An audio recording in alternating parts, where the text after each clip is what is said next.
When you go to war against your enemies and see horses and chariots and an army greater than yours, do not be afraid of them, because the Lord your God, who brought you up out of Egypt, will be with you. When you are about to go into battle, the priest shall come forward and address the army. He shall say, Hear, O Israel, today you are going into battle against your enemies. Do not be faint-hearted or afraid. Do not be terrified or give way to panic before them.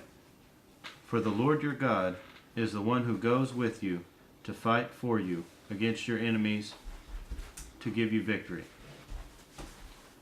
The officers shall say to the army, Has anyone built a new house and not dedicated it? Let him go home,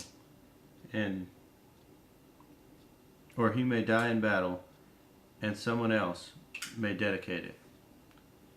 Has anyone planted a vineyard and not begun to enjoy it?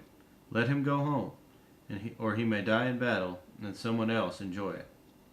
Has anyone become pledged to a woman and not married her? Let him go home, or he may die in battle, and someone else may marry her. Then the officer shall add, Is any man afraid or faint-hearted? Let him go home, so that his brothers will not become disheartened. 2. When the officers have finished speaking to the army, they shall appoint commanders over it.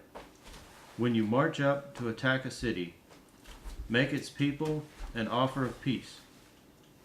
If they accept and open their gates, all the people in it shall be subject to forced labor and shall work for you. If they refuse to make peace, and they engage you in battle, lay siege to that city. When the Lord your God delivers it into your hand, put to the sword all the men in it. As for the women, the children, the livestock, and everything else in the city, you may take these as plunder for yourselves, and you may use the plunder the Lord your God gives you from your enemies. This is how you are to treat all the cities that are at a distance from you and do not belong to the nations nearby. However, in the cities of the nations the Lord your God is giving you as an inheritance, do not leave alive anything that breathes. Completely destroy them: the Hittites, Amorites, Canaanites, Perizzites, Hivites, and Jebusites, as the Lord your God has commanded you.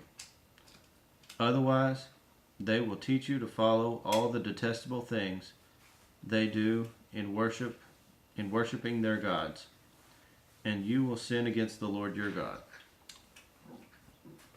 When you lay siege to a city for a long time, fighting against it to capture it, do not destroy its trees by putting an axe to them, because you can eat their fruit. Do not cut them down. Are the trees of the field people that you should besiege them?